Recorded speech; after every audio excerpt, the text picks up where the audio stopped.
విందాం. ముందుగా బాప్తిస్మం కొరకు 4 ప్రశ్నలు వేసుకోవాలండి. బ్రదర్, బాప్తిస్మం కొరకు 4 ప్రశ్నలు వేసుకోవాలి. ఏమిటి ఆ 4 ప్రశ్నలు? నెంబర్ 1, అసలు బాప్తిస్మం అంటే ఏమిటి? బాప్తిస్మం అంటే ఏమిటి? రెండవ ప్రశ్న, అసలు బాప్తిస్మము ఎవరు పొందాలి? బాప్తిస్మము ఎవరు పొందాలి? మూడవ ప్రశ్న, బాప్తిస్మము ఎందుకు పొందాలి? బాప్తిస్మము ఎందుకు పొందాలి? నాలుగవ ప్రశ్న, బాప్తిస్మము పొందిన వారు ఎలాగున ఉండాలి? 4 ప్రశ్నలు విన్నాం కదండి. అసలు బాప్తిస్మం అంటే ఏమిటి? 2, బాప్తిస్మం ఎవరు పొందాలి లేక ఎవరికి ఇవ్వాలి? మూడవ ప్రశ్న, బాప్తిస్మం ఎందుకు పొందాలి? అసలు ఎందుకు పొందాలి? నాలుగవ ప్రశ్న, బాప్తిస్మం పొందిన వారు ఎలా ఉండాలి? ఈ 4 ప్రశ్నలు మనకు అర్థమైతే మీ ప్రశ్నలన్నింటికీ కూడా ఈవేళ చక్కని పరిష్కారం ఏర్పడినట్లే. అసలు బాప్తిస్మము అనగా మీరు రాసుకుంటున్నారేమో. బాప్తిస్మము అనగా మునుగుట, మునుగునట్లు చేయుట, కనబడకుండా చేయుట అని ఒక అర్థం. బాప్తిస్మం అంటే మునుగుట, మునుగునట్లు చేయుట, కనబడకుండా చేయుట అని ఒక అర్థం. రెండవ అర్థం ఏమిటంటే క్రీస్తుతో చనిపోవుట, క్రీస్తుతో సమాధి చేయబడుట, క్రీస్తుతో తిరిగి లేపబడుట. క్రీస్తుతో చనిపోవడం, క్రీస్తుతో సమాధి చేయబడడం, క్రీస్తుతో తిరిగి లేవటం. బాప్తిజం అనే పదం ఎలా వచ్చిందంటే బాప్టైజో అనే గ్రీకు పదము నుండి బాప్తిజం అనే పదం వచ్చింది. బాప్టైజో అనే గ్రీకు పదము నుండి బాప్తిస్మం అనే పదం వచ్చిందండి. బాప్తిస్మం అంటే మనకేంటో అర్థమైంది కదండి. మునుగుట, మునుగునట్లు చేయుట, కనబడకుండా చేయుట బాప్తిజం అంటే. రెండవ ప్రశ్న, బాప్తిస్మం ఎవరు పొందాలి లేదా ఎవరికి ఇవ్వాలి? బాప్తిస్మం ఎవరు పొందాలి? రండి, బాప్తిస్మం ఒక్కటే. బాప్తిస్మం ఎవరు పొందాలి? అపోస్తలుల కార్యముల గ్రంథం, అపోస్తలుల కార్యముల గ్రంథం దేవుని వాక్యంలో 41వ వచనాన్ని మనం చదువుకుంటాం. 41వ వచనం, కాబట్టి అతని వాక్యము అంగీకరించిన వారు బాప్తిస్మము పొందిరి అని ఉంది కదండి. అతని వాక్యం అంగీకరించిన వారు బాప్తిస్మము పొందిరి. ఇక్కడ ఓ 7 పాయింట్స్ మీకు చెప్పాలి. నేను 7 సంగతులు మీకు నేను తేటగా చెప్తున్నాను. 1 by 1 చక్కగా వ్రాయండి. బాప్తిస్మము ఎవరు పొందాలి అని అంటే 2వ అధ్యాయం 36వ వచనంలో మీరు సిలువ వేయబడిన, 2వ అధ్యాయం 36, మీరు సిలువ వేయబడిన ఈ యేసుని దేవుడు ప్రభువుగాను క్రీస్తుగాను నియమించెను. ఇది ఇశ్రాయేలు వంశమంతయు రూఢిగా తెలుసుకొనవలనని చెప్పాను. అంటే సువార్త వినాలి. 37వ వచనంలో వారా మాట విని అనే మాట చూస్తాం. నెంబర్ 1, సువార్త విన్నవారు అనే విషయాన్ని గమనించాలి. చిన్నపిల్లలు అప్పుడు సువార్త వినరు. పెళ్లికి బాప్తిజం తీసుకునే వాళ్ళు సువార్త అంటే వారికి తెలియదు కాబట్టి అప్పుడు తీసుకోవడం రాంగ్. తీసుకోవడమే రాంగు అని అంటే ఇచ్చేవారిది డబల్ రాంగ్. వీళ్ళు ఏం పెడుతున్నారంటే బాప్తిజం తీసుకోకపోతే నీకు పెళ్లి చేయను. అదెంత పని అండి, ఇచ్చేయండి పాస్టర్ గారు అంటున్నారు. అయితే రేపు వచ్చేయండి రేపు ఇచ్చేస్తాను బాప్తిజం అంటున్నాడు. ఇప్పుడు మిమ్మల్ని అడగాలి, ఇచ్చేవాళ్ళు తప్ప పుచ్చుకున్న వాళ్ళు తప్ప? ఎవరు తప్పండి? ఇచ్చేవాళ్ళు తప్ప పుచ్చుకునేవాళ్ళు తప్ప? ఇద్దరిది తప్పేనా? ఇద్దరిది తప్పేనా? ఇందులో మొదటి తప్పు ఎవరిదో చెప్పండి. ఇద్దరిది తప్పు బాగానే చెప్పారు. మొదటి తప్పు ఎవరిది? పాస్టర్ గారు అయితే 1000, బాప్తిజం పుచ్చుకున్న వాళ్ళదైతే 2000 చూపించండి. రైట్. పాస్టర్ గారిదే తప్పని మీరు కంఠపదంగా చెబుతున్నారు. నిజమే. పాస్టర్ గారికి తెలియదనమాట అలా బాప్తిజం ఇచ్చారు అంటే. అసలు ఎవరికి ఇవ్వాలి అని అంటే, నెంబర్ 1, సువార్త విన్నవారికి. సువార్త విని ఏం కావాలి? అక్కడే వ్రాయబడిన మాట 37వ వచనం, హృదయములో నొచ్చుకొని అన్నాడు. రెండవది, హృదయంలో నొచ్చుకోవాలి. ఫుట్నోట్లో పొడవబడి. నొచ్చుకోవడం అంటే బాధపడాలి. అర్థం కావటానికి చెప్తున్నా. ఇప్పుడు ఎవరైనా ఏదైనా అంటే హృదయంలో నొచ్చుకుంటారు. తన కొరకు ఎవరైనా బాధపడుతుంటే హృదయంలో నొచ్చుకుంటారు కదండి. నొచ్చుకోవడం 2 రకాలు. తనని నేరుగా ఎవరైనా మాట్లాడితే నొచ్చుకుంటారు. తన విషయంలో ఇతరులు ఏదైనా ఇబ్బంది పెడితే తను నొచ్చుకుంటారు కదా, 2 రకాలుగా. అయితే ఇప్పుడు మన విషయంలో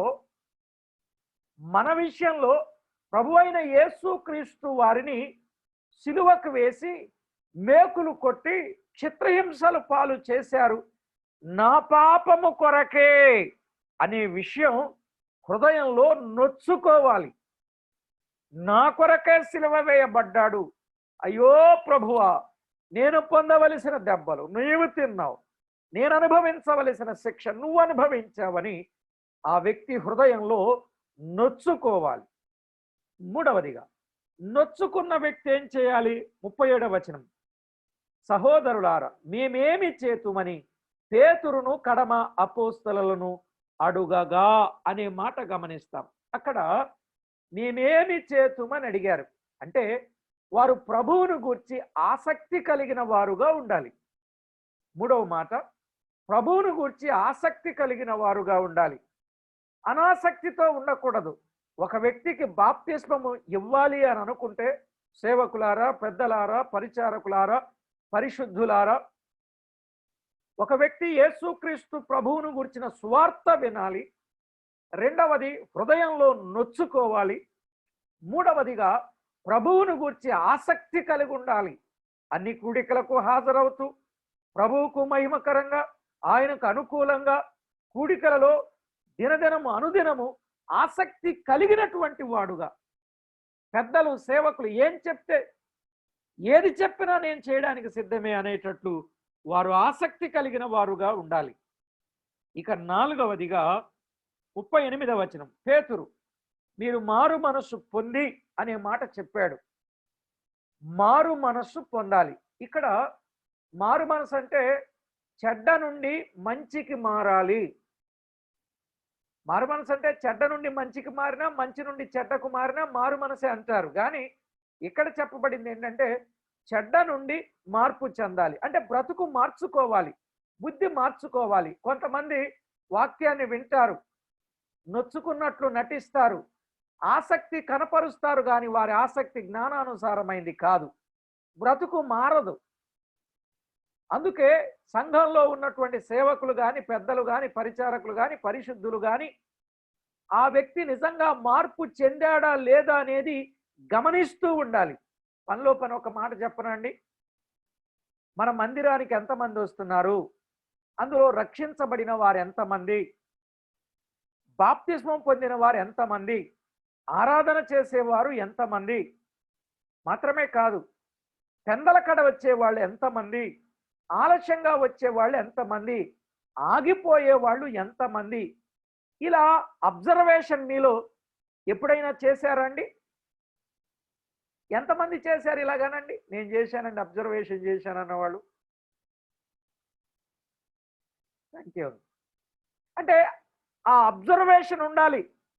సంఘానికి పెద్దలుగా ఉన్నవారు కానీ, సేవకులుగా, పరిచారకులుగా ఉన్నవారు ఈ విషయాన్ని ఆలోచన చేయాలి. ఇవి చేయరు కానీ రకరకాలవన్నీ చేస్తుంటారు. అక్కడే కొంచెం బాధ కలుగుద్ది నాకు. దయచేసి అపార్థం చేసుకోవద్దండి. ఈరోజు నేటి దినాలలో నాటి ఆది సంఘపు ఆనవాళ్ళు కనిపిస్తున్నాయా? నేటి దినాలలో నాటి ఆది సంఘపు ఆనవాళ్ళు కనిపిస్తున్నాయండి. అదే బాధ, గుండె రగిలిపోతుందండి ఒక్కొక్కసారి. మనమేమో అపోస్తలుల బోధ అంటాం, సంఘ సత్యము అని అంటాం, ప్రారంభము నుండి వాక్య సత్యం ఎరిగిన వారం అంటాం. కానీ మన అనుభవాలలో ఇలాంటి పరిస్థితులు ఉన్నాయో లేవో మనం ఆలోచన చేయవలసిన వారంగా ఉన్నాం ప్రియులారా. సరే, దేవుని వాక్యంలో గమనిస్తే నిజంగా మారు మనసు పొందిన వారికి ఇవ్వాలి. చిన్నపిల్లలకి మారు మనసు అంటే ఏమో తెలుసా అండి? తెలియదు, వాళ్ళకి ఇవ్వకూడదు. ఇప్పుడు అప్పటికప్పుడు పెళ్లి కోసం బాప్తిసం తీసుకోవాలని వచ్చినోడికి అది మారు మనసు అంటే ఏంటో తెలుసుద్దండి? హృదయం మార్పు అంటే ఏంటో తెలుసా? అది పెళ్లి కోసం అవసరం కొద్దీ బాప్తిసం పొందుతున్నాడు తప్ప నిజంగా అపవిత్రత నుండి పవిత్రత పొంది బాప్తిసం తీసుకోవడానికి కాదు. అతను పెళ్లి కొరకు బాప్తిజం వాక్యానుసారం కాదు అనేది అర్థమవుతుంది. ఎన్ని విన్నాం? 1 సువార్త వినాలి, 2 హృదయములో నొచ్చుకోవాలి, 3 ప్రభువును గురించి ఆసక్తి కలిగి ఉండాలి, 4 మార్పు చెందాలి. ఇక 5వదిగా దేవుని వాక్యంలో వ్రాయబడిన మాట 40వ వచనం, ఇంకను అనేక విధములైన మాటలతో సాక్ష్యం ఇచ్చి మీరు మూర్ఖులకు ఈ తరము వారికి వేరై రక్షణ పొందుడని అన్నాడు. 5వ మాట ఏమిటి అని అంటే ప్రియులారా, మూర్ఖులకు ఈ తరము వారికి వేరు కావాలి. విన్నారా? మూర్ఖులకు ఈ తరానికి ఏం కావాలి? వేరు కావాలి. 5వ మాట కదా, మూర్ఖులకు ఈ తరం. నిజమే, ఈ తరం మూర్ఖతరం. చివరి ఇసమున తైలంబు తీయవచ్చు, దవిరి తృష్ణలో నీరు త్రాగవచ్చు, కుందేటి కొమ్ము సాధింపవచ్చు, ఒంటె సూది బెజ్జములో దూరవచ్చు, జేరి మూర్ఖుల మనసు రంజింపరాదు అన్నాడు. ఏమన్నా అర్థమైందండి? ఎంతమందికి అర్థమైంది ఇలాగానండి? అర్థమైందా? ఓకే, విజయబాబు గారికి, సుధాకర్ అన్నకి అర్థమైంది. Thank you. పూర్ణచంద్ర అంకుల్కి కూడా అర్థమైంది. సరే, ఇంకా అర్థం కాని వారికి చెప్తున్నా. ఏమిటి అని అంటే, చివరి ఇసమున తైలంబు తీయవచ్చు అంటే ఇసుకలో నూనె ఒలికిపోతే నూనె తీయగలమా? నూనె తీయొచ్చటండి, నూనె తీయగలం అన్నాడు. దవిరి తృష్ణలో నీరు త్రాగవచ్చు అని అంటే మిట్ట మధ్యాహ్నం ఎండబూట వేళ తార్ రోడ్డు మీద మనం ప్రయాణం చేస్తుంటే మన ముందు నీళ్లు ప్రవహించినట్లుగా ఉంటాయి, కానీ నీళ్లు ఒక్క చుక్కన్న దొరుకుద్దా? దాన్ని ఎండమావులు అంటారు. నీళ్లు తీయలేం, దొరకదు. కానీ అక్కడ కూడా నీళ్లు రాబట్టవచ్చు అన్నాడు. ఇక తర్వాత కుందేటి కొమ్ము సాధింపవచ్చు అన్నాడు. కుందేలు కొమ్ములు ఉంటాయా, చెవులు ఉంటాయా? కొమ్ములే కదండి, చెవులు ఉంటాయి. కానీ కొమ్ములు కూడా సాధించవచ్చు అన్నాడు. కొమ్ములు కూడా సాధించవచ్చు అన్నాడు. వంటె సూది బెజ్జములో దూరవచ్చు అన్నాడు. అసలు ఇలా అనుకుందాం, ఒంటెంత, సూదెంత, దాని బెజ్జం ఎంత అండి? ఒంటెంత, సూదెంత, దాని బెజ్జం ఎంత అంటే ఆ ఒంటె కూడా సూది బెజ్జంలో దూరిపోద్ది, కానీ ధనవంతుడు దేవుని రాజ్యంలో ప్రవేశించుట దుర్లభం అన్నాడు కదా. అయితే ప్రియులారా వినండి, దేవుని వాక్యంలో వ్రాయబడిన వాస్తవిక సత్యం ఏమిటి అనంటే, ఇవన్నీ సాధ్యమవుతాయి కానీ మూర్ఖుడు మాత్రం మారడం. అది చెప్పాడు, మూర్ఖుడు మారడు. అసలు మూర్ఖుడని ఎవరిని అంటారు? మూర్ఖుడని ఎవరిని అంటారంటే, మా ప్రాంతంలో చెప్పిన మాట వినకపోయినా, చెయ్యొద్దన్న పని చేసిన వానిని మూర్ఖుడు అంటారండి. మీరేమంటారో నాకు తెలియదు. చెయ్యొద్దన్న పని చేసిన, చెప్పిన పని చెయ్యకపోయినా వానిని ఏమంటారు? మూర్ఖుడు. అంటే ఆ మూర్ఖ తరమునకు వేరు కావాలి అన్నాడు. అది ఇక మూర్ఖుల జతకు గాని, మూర్ఖుల జాగరణకు గాని, మూర్ఖుల జోలికి గాని పోకూడదు. నేను 3 పదాలు ఉపయోగించా. మూర్ఖుల జాగాకు గాని, మూర్ఖుల జోలికి గాని, మూర్ఖుల జాగరణకు గాని మనం పోకూడదు. వారి నుండి వేరవ్వాలి. అంటే ఒక వ్యక్తి మారు మనసు పొందిన తర్వాత ఇక మూర్ఖతరముతో స్నేహం ఏమాత్రం చేయకూడదు. అలా గమనిస్తూ ఉండాలి సంఘం బాప్తిజం ఇచ్చేటప్పుడు. అలా గమనించి ఇతడు బాగానే ఉన్నాడు, వాక్యానుసారంగానే ఉన్నాడు అనే సత్యం మనకు అర్థమైనప్పుడు ఆలోచన చేయాలి బాప్తిజము కొరకు. ఇక 6వదిగా మూర్ఖతరము నుండి వేరై రక్షణ పొందాలి. ప్రియులారా, మారు మనసు వేరు, రక్షణ వేరండి. విన్నారా? మారు మనసు వేరు, రక్షణ వేరు. కొన్నిసార్లు మన వాళ్ళు కూడా 2 ఒకటే అని చెప్తా ఉంటారు. వాళ్ళు అనుకుంటే అనుకోండి కానీ వేరు. మారు మనసు అని అంటే ఇలా చెప్తా, దానికి అర్థమయ్యేటట్లు.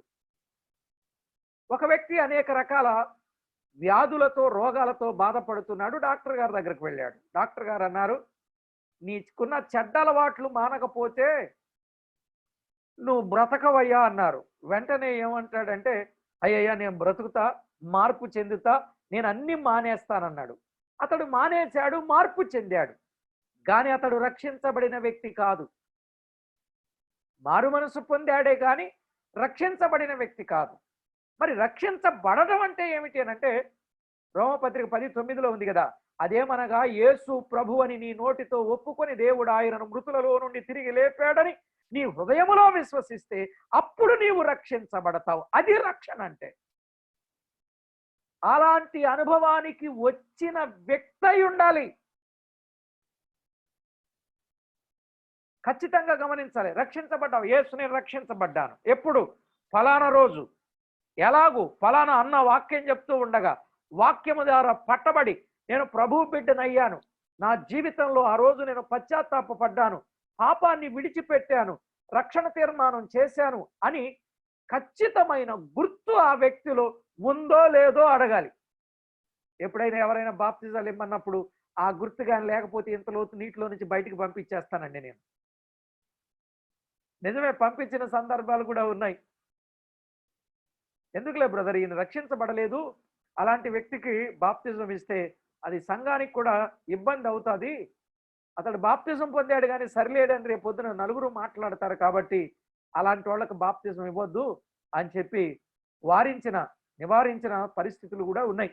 సరే, ఏది ఏమైనా బాప్తిస్మము ఇవ్వాలి అని అంటే 6 జరిగాయి. 7వది కూడా జరగాలి. 7వది ఏమిటి? 41వ వచనం.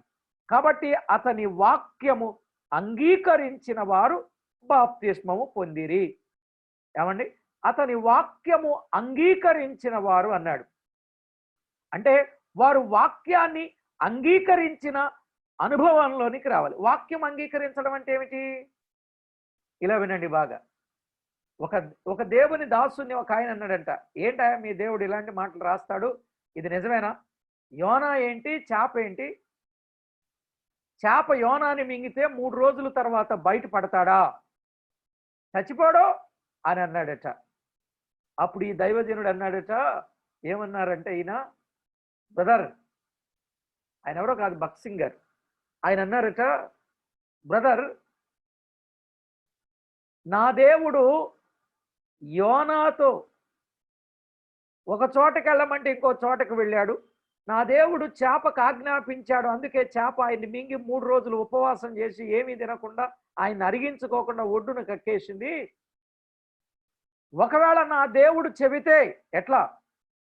అంత పెద్ద తిమింగలాన్ని, అంత పెద్ద చేపని యోనాయే మింగేశాడని నా దేవుడు చెప్తే నేను అది కూడా నమ్ముతాను అన్నాడట. అంగీకరిస్తాను. అది అంగీకరించడం అంటే. అర్థమైందా అండి? చేప యోనాని మింగడం కాదు, యోనాయే చేపను మింగాడని నా దేవుడు చెప్తే నేను అంగీకరిస్తాను. అంగీకరించడం అంటే ఇంకా తేలిగ్గా చెప్తా, మా అనుభవంలో జరిగింది. అదేమిటి అని అంటే, ఒకరోజు మా చిన్నప్పుడు అండి, నేను మీటింగ్ క్యాంప్కి వెళ్తున్నా. సిస్టర్ ఏమో నాకు గబగబా ఏవో బ్యాగ్ ఏదో సర్దుతా ఉన్నారు. నేనన్నా ఆ సిస్టర్ నాకు భోజనం పెట్టి బ్యాగ్ సర్దుతున్నారు. అన్నీ పెట్టారు, ఆ మంచినీళ్ళు మర్చిపోయారు. వెంటనే ముద్ద తింటా ఉన్నాను, కొంచెం ఇబ్బంది అయింది. అమ్మ మంచినీళ్ళు అన్నాను. చిన్నోడు ఉన్నాడండి అక్కడ, కొంచెం మంచినీళ్ళు ఇమ్మనంటే తెస్తాడు. చిన్న మంచినీళ్ళు తీసుకురా అన్న అంటే అన్నాడు వాడు, నేను తీసుకురాను డాడీ అన్నాడు. ఏమన్నాడండి? నేను తీసుకురాను డాడీ అన్నాడు. నా మాట విన్నాడండి? చెప్పరేమండి? ఇంత పెద్ద మనిషిని, వాడికి డాడీని, నా మాట విన్నాడా? చెప్పండి వినలేదని. నా మాట వినలే. వెరీ గుడ్, బాగా చెప్పారు. మరి నా మాట వినకపోతే నేను తీసుకురాను డాడీ అని ఎలా అనేవాడు, ఎలాగా అన్నాడో చెప్పండి. ఇప్పుడు ఆగిపోయారే. నా మాట వినకపోతే నేను తీసుకురాను డాడీ అని ఎలా అంటాడు? నా మాట విన్నాడు కానీ దాన్ని ఏం చేయలేదు, అంగీకరించలేదు. వినడం వేరు, అంగీకరించడం వేరు.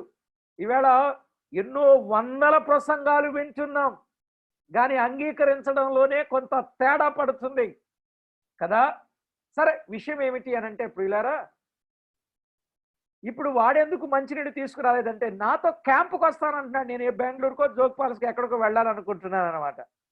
క్యాంపుకి వస్తానంటున్నాడు. క్యాంపుకి వద్దునన్నా అంటున్నా. అప్పుడు నేను అన్నాను, వచ్చేటప్పుడు నీకు హెలికాప్టరో బస్సో జీపో కారో తెస్తాను చిన్నోళ్ళే అని అన్నాను. అయితే నిజంగా తెస్తారా? తెస్తాను. అప్పుడు తీసుకొచ్చాడు నీళ్లు. ఇప్పుడు మీకు అర్థం అవ్వాలి. ఏమర్థమైంది? ఈవేళ మనం వింటున్నాం కానీ అంగీకరించడం లేదు. అందుకే చెప్పాడు 95 కీర్తన 7లో, నేడు మీరు ఆయన మాటను అంగీకరించిన మీకు ఎంత మేలు అని చెప్పాడు కదండి. 95వ కీర్తన 7వ చరణంలో. అంటే మన వరుసలోకి ఇవన్నీ జ్ఞాపకం చేస్తున్నా. కనుక వాక్యాన్ని అంగీకరించిన వారికి మాత్రమే ఏం చేయాలి? బాప్తిజం ఇవ్వాలి. ఎవరికి పడితే వారికి బాప్తిజం ఇచ్చారనుకోండి, ఇబ్బందులు తలెత్తుకోవలసిన పరిస్థితులు ఏర్పడతాయి. ఈవేళ చాలా మంది బాప్తిజం ఇచ్చేస్తే మా సంఘ సభ్యుడు అని చెప్పేవాళ్ళు కొంతమంది ఉన్నారు. ఇక కొంతమంది బాప్తిజం పొందాయా నీ పాపాలన్నీ పోతాయి అని చెప్పేవాడు ఉన్నారు. బైబిల్లో వచనం కూడా ఉందలేండి, నువ్వు బాప్తిజం పొంది నీ పాపాలు కడిగి వేసుకో అని లేఖనంలో ఒక మాట ఉంది. ఇక్కడే మనం చదువుకోవచ్చు అపోస్తుల కార్యాల్లో. ఏమన్నారు? 2వ అధ్యాయం 38వ వచనంలో, పాప క్షమాపణ నిమిత్తం మీరు మారు మనసు పొంది పాప క్షమాపణ నిమిత్తము ప్రతివాడు యేసుక్రీస్తు నామమున బాప్తిస్మం పొందిడి. ఇదిగో యేసుక్రీస్తు నామమున బాప్తిజం పొందాలి. దేని కొరకు? పాప క్షమాపణ నిమిత్తం అన్నాడు. అంటే పాప క్షమాపణ నిమిత్తం బాప్తిస్మము పొందాలి అని చెప్తున్నాడు కదా. బైబిల్లోనే చెప్పాడు కదండి అని వాదించే వాళ్ళు ఉన్నారు. మాత్రమే కాదు, ఇంకొక వచనం కూడా తేటగా చెప్పేవాళ్ళు ఉన్నారు. అపోస్తుల కార్యాలు 22వ అధ్యాయం 16వ వచనంలో కూడా ఒక మాట ఉంది, నీవు తడవు చేయుట ఎందుకు, లేచి ఆయన నామమును బట్టి ప్రార్థన చేసి బాప్తిస్మము పొంది నీ పాపములు కడిగి వేసుకొనుము అనుంది. అంటే బాప్తిస్మం పొందితే ఏం పోతాయండి? పాపాలు పోతాయి. బాప్తిస్మం పొందితే పాపాలు పోతాయి అనుకుంటున్నారు. జాగ్రత్తగా వినండి. బాప్తిస్మం పొందితే పాపాలు పోతాయి అనుకుంటున్నారండి. ప్రియులారా, ఇప్పుడు చెప్పండి, బాప్తిజం పొందితే పాపం పోద్దా? పాపం పోయిన వాళ్ళు బాప్తిజం పొందాలా? పాపం పోయిన వాళ్ళు బాప్తిస్మం పొందాలా? బాప్తిస్మం పొందితే పాపం పోద్దా? నాకు ఇప్పుడు మీరు ఆన్సర్ చెప్పాలి అక్కడ నుండే. నేను మొదటి మాట చెప్తున్నా, బాప్తిస్మం పొందిన వాళ్ళు బాప్తిజం పొందడానికి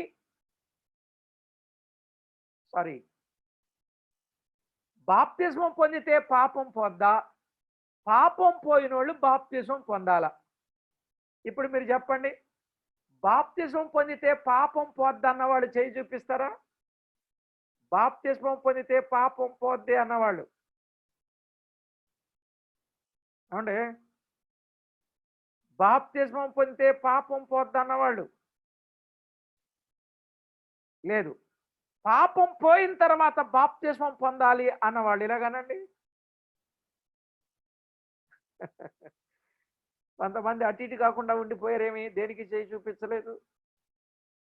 మీరు నాకు చాలా మంది కనిపిస్తున్నారు. కాబట్టి ప్రియులారా, దైవ గ్రంథంలో వ్రాయబడిన వాస్తవిక సత్యం ఏమిటంటే, మరి ఇక్కడున్న వచనాలు 2 ఉన్నాయి కదా. ఈవేళ చాలా సంఘాలు ఈ 2 వచనాల మీద ఆధారపడి బాప్తిజం పొందితే పాపం పోద్దని చెప్పి అలాగ బాప్తిజం పొంది ఇచ్చేసి మీ పాపం పోయింది మా సంఘంలో చేరిపోండి అని చేర్చుకునే వాళ్ళు చాలా మంది ఉన్నారు. ఒకవేళ ఇక్కడ ఒక ప్రశ్న మీకు చెప్పాలనుకుంటున్నా. ఒకవేళ బాప్తిస్మము పొందితే పాపం పోద్ది అని అనుకుంటే యేసు ప్రభు బాప్తిస్మం పొందారా లేదా అండి? పొందారు. యేసు ప్రభు బాప్తిస్మం పొందితే యేసు ప్రభు ఏం పాపం చేశాడు, ఏ పాపం పోవడానికి ఆయన బాప్తిస్మం పొందాడు చెప్పండి? దీనిని బట్టి మనకు అర్థమైంది ఏంటంటే, బాప్తిస్మము పొందితే పాపం పోదో. మరి ఇక్కడ ఉంది కదండి, అక్కడ ఏంటంటే ప్రభువు నామమున ప్రార్థన చేసినప్పుడు తన పాపాన్ని ఒప్పుకున్నాడు పౌలు. ఆ తర్వాత వరుసలో వచనం రాయటానికి అలా చెప్పారు. ఇక్కడ కూడా అంతే సంగతి. సరే, దేవుని వాక్యాన్ని తేటగా మనం ఆలోచన చేద్దాం. బాప్తిస్మం ఎవరు పొందాలి, ఎవరికి ఇవ్వాలి, ఎవరు పొందాలి అని అంటే విన్నాం. వాక్యాన్ని విని హృదయంలో నొచ్చుకొని ప్రభువుని గురించి ఆసక్తి కలిగి 4వది మారు మనసు పొంది 5, రక్షణ పొంది 6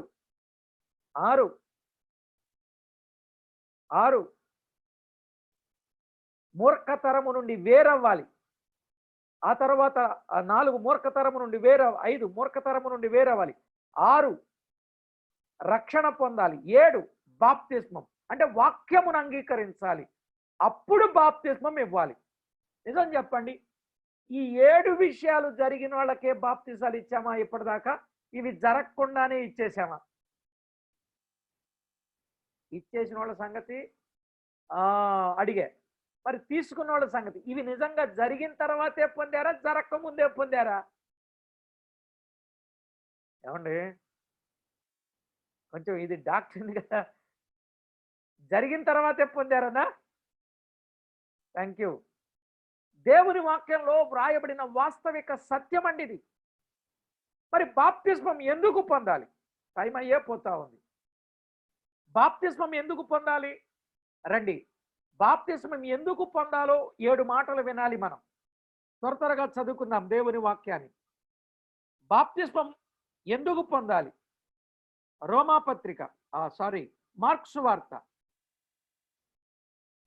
మార్కు రాసిన సువార్త 16వ అధ్యాయం.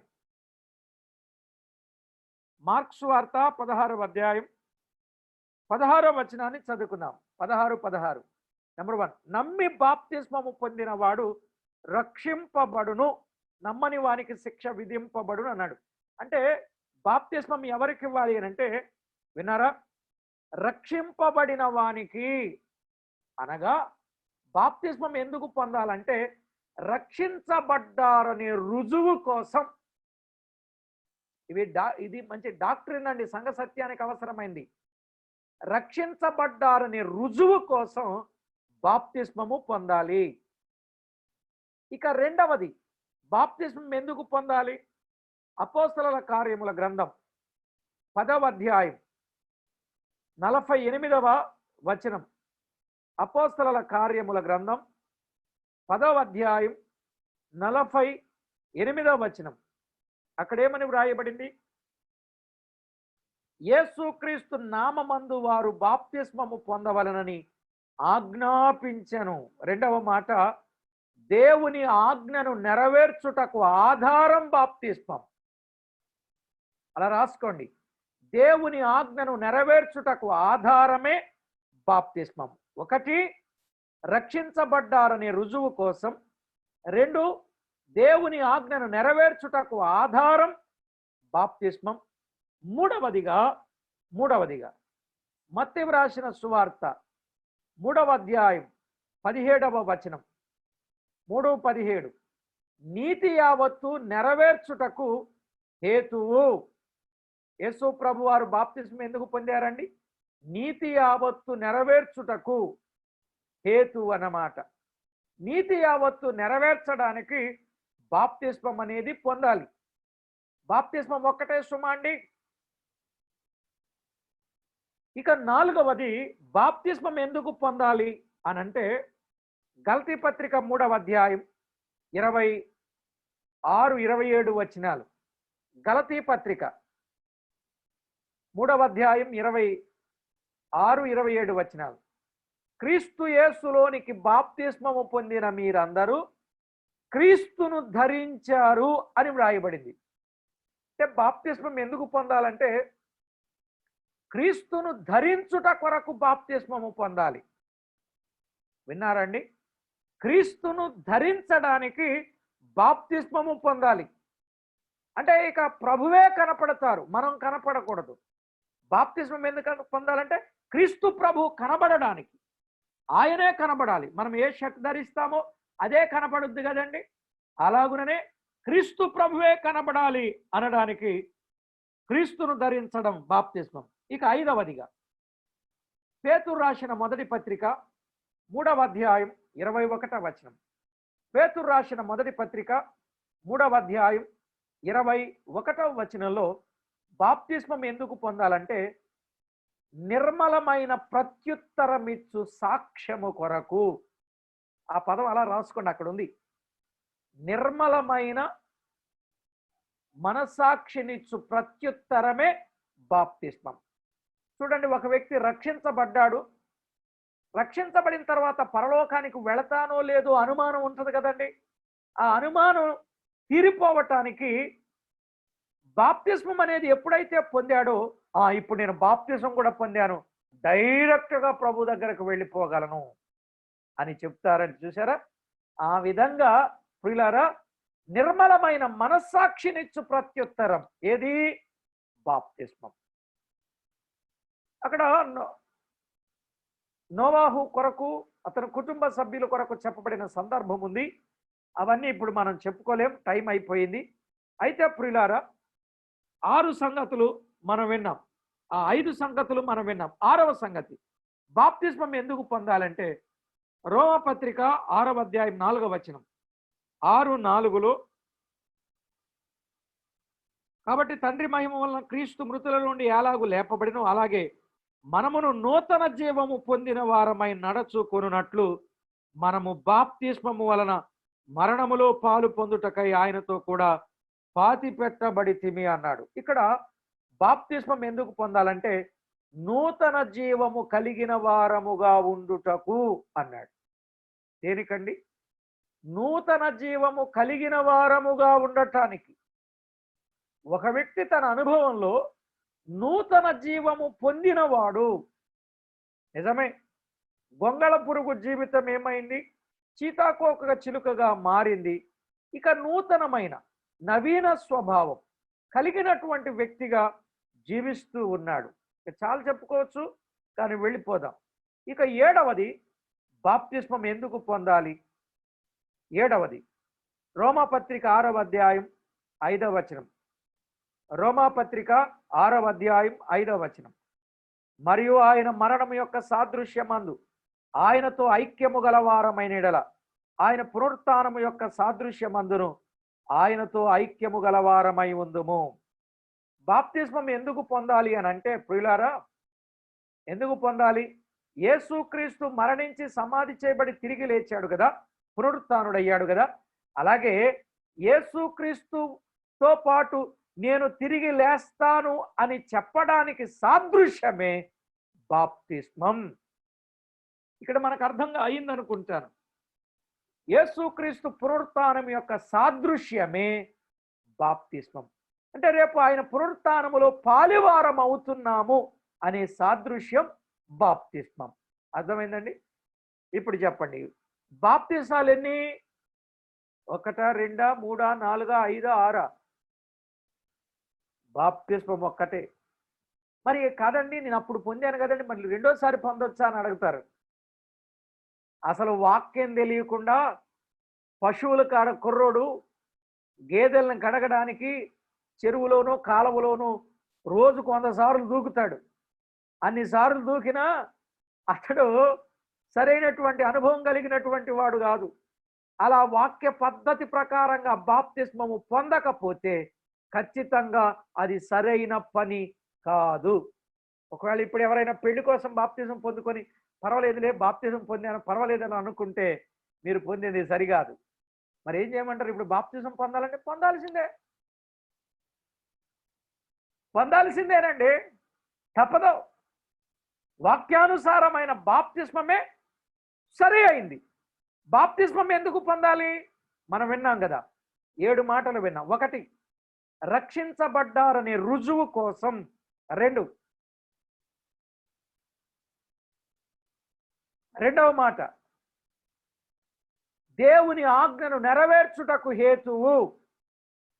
3వ మాట, నీతి యావత్తు నెరవేర్చుట. 4వ మాట, యేసుక్రీస్తును ధరించుట. 5వ మాట, నిర్మలమైన మనస్సాక్షినిచ్చు ప్రత్యుత్తరం. 6వ మాట, నూతన జీవము కలిగి ఉండడం. 7వ మాట, పునరుత్థానములో యేసుక్రీస్తు సాదృశ్యమైన పునరుత్థానములో ఐక్యము గలవారమగుట. ఈ అనుభవాల్లో లేనోళ్ళు పరలోకానికి వెళ్తామంటే ఏమో వెళ్తాను లేదోనండి అంటారు. ఎందుకంటే వాక్యానుసారమైనటువంటి అనుభవం వారిలో లేదు గనుక ఇలాంటి పరిస్థితి వారికి తటస్థించుద్ది. కాబట్టి ప్రియులారా, అలాగూ కాకుండా వాక్యానుసారమైనటువంటి బాప్తిస్మపు అనుభవానికి చేరి రావటం ఎంతైనా క్షేమం. రైట్. ఇక బాప్తిజం పొందిన వారు ఏం చేయాలి? బాప్తిజం పొందిన వారు ఏం చేయాలి? అపోస్తలుల కార్యాలు 4వ ప్రశ్నకు సమాధానం టకటక చెప్పేస్తానండి. 4వ ప్రశ్నకు సమాధానం, బాప్తిజం పొందిన వాళ్ళు ఏం చేయాలి? 2వ అధ్యాయం 41-42 వచనం. కాబట్టి అతని వాక్యం అంగీకరించిన వారు బాప్తిజం పొందిరి. ఆ దినమందు ఇంచుమించు 3,000 మంది చేర్చబడి. ఇప్పుడు ఏం చేయాలి? 42, వీరు అపోస్తలుల బోధయందును సహవాసమందును రొట్టె విరుచుటయందును ప్రార్థన చేయుటయందును ఎడతెగక యుండిరి. కనుక సంఘములో బాప్తిస్మం పొంది చేర్చబడతారు.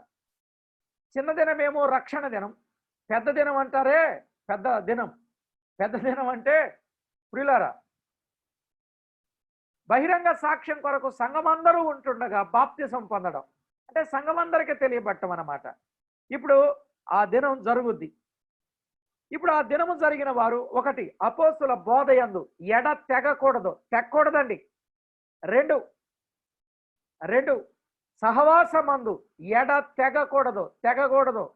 3, రొట్టె విరుచుటయందు తెగకూడదు. 4, ప్రార్థన చేయుటయందు తెగకూడదు.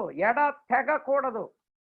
ఈ 4 విషయాల్లో తెగకుండా ఉండాలి. 5, అపోస్తల కార్యాలు 1వ అధ్యాయం 14వ వచనం. 1:14 అపోస్తల కార్యాలు.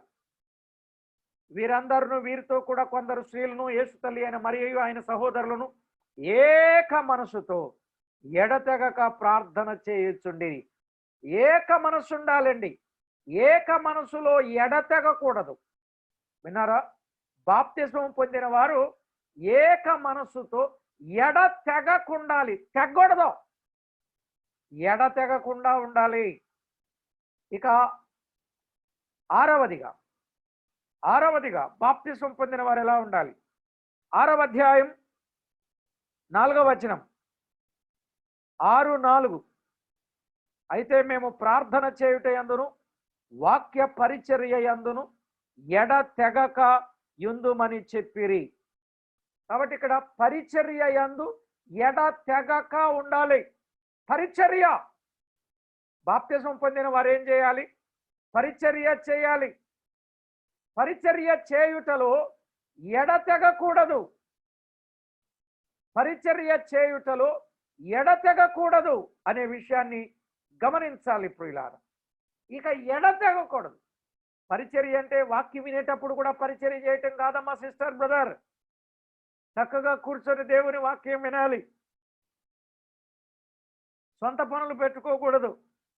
దేవుని సన్నిధిలో ఉన్న జూమ్ మీటింగ్లో ఉన్నా దేవుని సన్నిధిలో ఉన్నామనే విషయాన్ని గుర్తించాలి చక్కగా. అందుకే మనం మందిరానికి వెళ్ళినప్పుడు, దేవుని సన్నిధికి వెళ్ళినప్పుడు ఎంత జాగ్రత్తగా వెళ్తామో, వస్త్రాల విషయంలో కానీ, ప్రవర్తన విషయంలో కానీ, పద్ధతి విషయంలో అన్నింటిలో ఎంత జాగ్రత్తగా ఉంటామో, అలాగే దేవుని సన్నిధికి వచ్చేటప్పుడు ఏ మీటింగ్ అయినా సరే మనల్ని ప్రభువు చూస్తున్నాడని ఎంతో జాగ్రత్తతో దేవుని సన్నిధిలో ఉండాలి. సరే, ఇప్పుడు పరిచర్యలు మానేద్దాం. దేవుని వాక్యంలో పరిచర్య చేయాలి ఎడతెగ. ఎవరు చేయాలి? బాప్తిస్మము పొందిన వారు పరిచర్య చేయాలి. ఇవాళ సంఘాల్లో రక్షించబడిన వాళ్ళు పరిచర్య చేస్తున్నారండి, రక్షించబడిన వాళ్ళు మౌనంగా కూర్చుంటున్నారండి. కరెక్ట్ కాదు. రక్షించబడని వారు ఎంత పరిచర్య చేసినా వాళ్ళకి అది ఆశీర్వాదం కాదు. రక్షించబడిన వారు మాత్రం తప్పనిసరిగా పరిచర్య చేయాలి. పరిచర్య పలు రకాలు. పరిచర్య చేయాలి. దేవుని వాక్యం చెప్పేది అదే. మాత్రమే కాదు ప్రియులారా, ఇంకేం చేయాలి? దైవలేఖనంలో వ్రాయబడిన మాట, ఏడవ మాట లూకాసు వార్త 24వ అధ్యాయం. లూకాసు వార్త ఆఖరు అధ్యాయం 53వ వచనం, ఆఖరి వచనం. ఆ మాట కూడా లూకానే చెప్తున్నాడు. అపోస్తల కార్యాల్లో చెప్పింది ఆయనే, లూకాలో చెప్పింది ఆయనే. ఎడతెగక దేవాలయములో ఉండి దేవుని స్తోత్రము చేయుచుండిరి అని ఉంది కదా. వారు ఎడతెగక ఎక్కడున్నారు? దేవాలయంలో. నేను 7 మాటలు చూపించాను బైబిల్లో. ఎడతెగక, ఎడతెగక, ఎడతెగక, ఎడతెగక. ఒకసారి మీరు ఈ వేడి తీసుకొని చెప్తారా? చిన్నపిల్లలు కాదులేండి, జ్ఞాపకం కోసం. ఏమండి, మనం ఏ విషయంలో ఎడతెక్కకూడదు? 1, అపోస్తుల బోధ యందు. 2, సహవాసమందు. 3, రొట్టె విరుచుడయందు ఎడతెక్క ఉండాలి.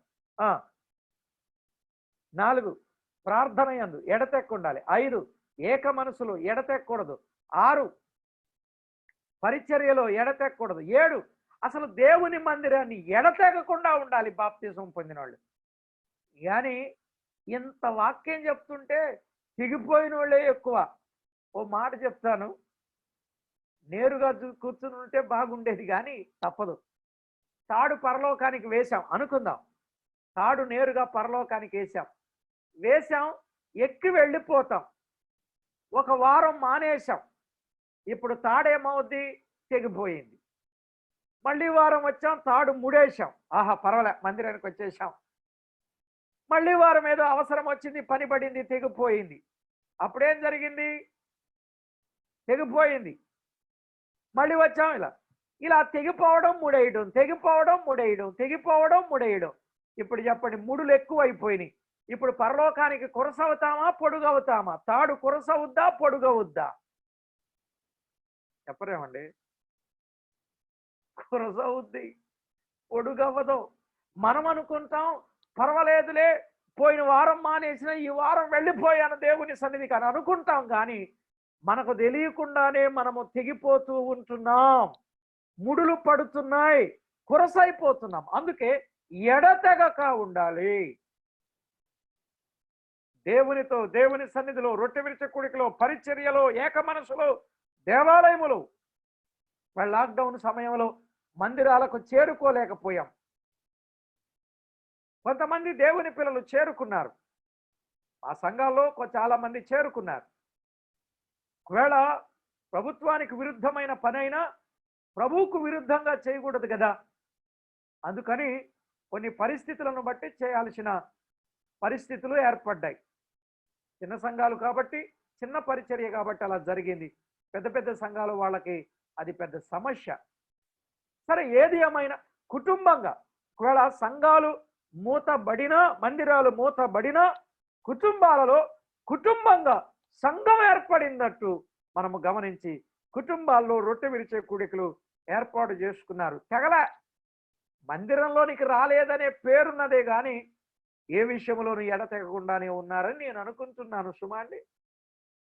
కాబట్టి ఆ విధమైన అనుభవాన్ని మనము కలిగి ప్రభువుకు మహిమ తేవాలి. విన్నాంగా 4 ప్రశ్నలు. బాప్తిజం అంటే ఏంటో విన్నాం. బాప్తిజం ఎవరు పొందాలో, ఎవరికి ఇవ్వాలో విన్నాం. బాప్తిజము ఎందుకు పొందాలో విన్నాం. బాప్తిజం పొందిన వాళ్ళు ఎలా ఉండాలో విన్నాం. ఈ 4 విషయాలు విన్నాం. ఇప్పుడు చెప్పండి, 4 బాప్తిసాలా? కాదండి, బాప్తిస్మము ఒక్కటే, ప్రశ్నలు 4. ఈ 4 ప్రశ్నలకు సమాధానాలు వచ్చాయండి? చెప్పరేమండి ఇలాగానండి? ఇక అదే మీ సిగ్నలే నాకు. వచ్చాయి. ఇంకా ఎనీ డౌట్? బాప్తిజం కొరకు ఏమైనా ప్రశ్నలు ఉన్నాయంటారా? ఇక లేవు. ఏం బ్రదర్ రాజ్యం గారు? నో డౌట్ ఎట్ ఆల్ కదా బాప్తిజం విషయంలో. ఇలా ప్రతి విషయాన్ని మనం తెర మీదకి తెచ్చుకుందాం. మీకేమైనా డౌట్స్ ఉంటే అడగండి, క్లారిఫై చేసుకుందాం. దేవుడు మనల్ని ప్రేమించి జూమ్ మీటింగ్ ఇచ్చారు కదా, కాబట్టి తప్పనిసరిగా ఎన్నో విషయాలు మీరు బైబిల్ గ్రంథములో నుండి ఏ ప్రశ్న అడిగినా ఇంత క్లియర్గా తేటగా మనం విందాం. ఏమంటారు? సరేనా? ఆ విధంగా విందామా? సిద్ధపడదామా? ఇప్పుడు మీరు పొందిన బాప్తిసం సరైందేనా? వాక్యానుసారమైందేనా? క్రమమైందేనా? ఏమో నాకు తెలియదండోయ్. ఒకవేళ కాకపోతే తప్పనిసరిగా ఏం చేయాలి? వాక్యానుసారమైన బాప్తిజం పొందాల్సిందే. లేదు పొందకపోయినా ఏం పర్వాలేదు అని అనుకోకండి. మీ మనసాక్షి మిమ్మల్ని బాధ పెట్టుద్ది. మళ్ళీ రెండోసారి పొందమంటారు ఏంటండి అని అనకండి.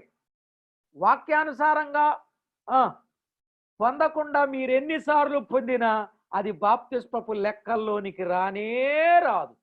ఇప్పుడు చెప్పండి, బాప్తిజాలు ఎన్ని? ఒక్కటే. అంతే, ఒక్కటే. ఇప్పుడు తండ్రి అయిన దేవుడు ఒక్కడే. ఆ సంగతి చెప్పాలి, కానీ సమయం అయిపోయింది. వీలైతే రేపు చిన్నగా టచ్ చేసుకొని వేరే వర్తమానాన్ని ఎఫెసీయులకు రాసిన పత్రికలో నుండే రేపు ఎల్లుండి కూడా మనం విందాం. చాలా సంగతులు ఉన్నాయి, విందాం ప్రియులారా. ప్రార్థన చేసుకుందామంటారా? ఒక్కసారి పరీక్ష చేసుకుందాం దేవుని సన్నిధిలో. మనకు తెలియదు, 8:45 అయింది, 8:30కే ముగిద్దాం అనుకున్నాం. ప్రార్థన చేసుకుందాం. ప్రార్థన అవసరతలు ఏమైనా ఉన్నాయండి? ఎవరు మీటింగ్ నుంచి వెళ్ళొద్దు. కొన్ని విషయాలు చెప్పాలనుకుంటున్నాను మీటింగ్ అయి ప్రార్థన చేసుకున్న తర్వాత. అప్పుడే కట్ చేయకండి, ప్రార్థన చేద్దాం. కృపగల తండ్రి, దయగల దేవ, స్తోత్రం. విన్న వర్తమానం అందరి హృదయాలలో ఫలింపచేయండి. వాక్యానుసారమైనటువంటి బాప్తిస్మపు అనుభవంలో ప్రతి వారిని నడిపించండి. మాత్రమే కాదు మా ప్రభువా, ఎడతెగక మీకు మహిమకరంగా జీవించడానికి సిద్ధపరచమని క్రీస్తు నామమున వినయులమై వేడుకొనుచూ ఉన్నాము తండ్రి. ఆమేన్. ప్రభునందు ప్రియులారా,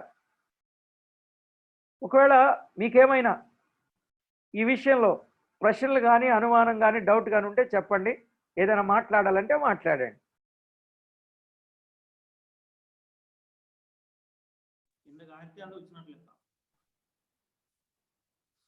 మాట్లాడతారా? చేయి చూపిస్తారా?